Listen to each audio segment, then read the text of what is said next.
Ga wasu fina-finan Indiyan Hausa na musamman daga kamfanin Sultan, Tsawa, sai kuma faɗan ƙabilanci Conflict, sannan da akwai Da Na Sani, na gaba kuma Cha-Cha, sai kuma Shalele, Ayya Sultan, Igiyar So. Kada dai in cika ku da surutu, ina ma abota kallon fina-finan Indiyan Hausa, ga hanya mafi sauƙi da zaka dinga saukar da duk wata fasarar Indiyan Hausa daga kamfanonuwan da suke fasara fina-finan Indiyan Hausa. Ko yau aka saki fim ɗin Indiyan Hausa kuma komai daɗewansa in dai akwai sa to zaka same sa a cikin wannan group namu na BIP. Ba kyauta ake shiga wannan group ba, idan kana son shiga ga number da zaka ɗauka nan ka mana magana akan WhatsApp ka ce kana son shiga tsarin mu na BIP. Za a tura maka yadda bayanai suke, ka biya 'yan kuɗin ka sannan ka bada lamban ka a sanya ka a cikin wannan group ɗin. Muddin ka biya kuɗin ka an sanya ka a cikin wannan group ɗin, to duk wasu fina-finan Indiyan Hausa da suke fita a yanzu haka da kuma suka fita a baya baka same su ba, kuma ka rasa yadda za a yi ka same su, na da da na yanzu, na da can da na yanzu, duk wasu fina-finai ake magana kuma daga kowanne kamfani ake magana.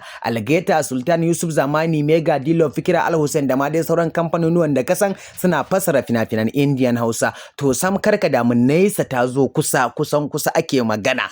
In dai kana son fina-finan Indiyan Hausa, to gaskiya ka ɗauki number nan ka yi mana magana akan WhatsApp, ka ce kai ma kana son shiga tsarin mu, za a tura maka yadda ɗan bayanai suke kamar dai yadda na faɗa, da kuɗin shiga ka biya 'yan kuɗin ka kuma ka bada lambar ka a sanya ka. A duk inda kake, a duk ƙasar da kake, karka damu, za ka dinga sauke fina-finan Indiyan Hausa ko waɗanne kala kake so, kuma za ka dinga tura ma duk wanda kake so ka tura ma. Ina 'yan downloading, ina masu kallon ɗaya-ɗaya, wannan damar ta kuce. Ko yau aka saki fim ɗin Indiyan Hausa kamar da yadda nake maimaita, kuma na da na yanzu haka kana shiga group ɗin zaka fara saukar da fina-finai already, kamar an ajiye su dama domin ka. Duk waɗansu fina-finai da ka san sun fita yanzu haka in ka shiga group namu za ka gan su barkatai, sai dai ka zaɓi wanda ya maka ka saukar. Sannan duk waɗanda za su fita nan gaba, in dai kana cikin group ɗin kawai sai dai ka ga an turo su, ba ruwanka da sake zuwa wajen wani ya tura ma fim na Indiyan Hausa. Ga number nan ka yi magana akan WhatsApp, za a karɓi kuɗinka a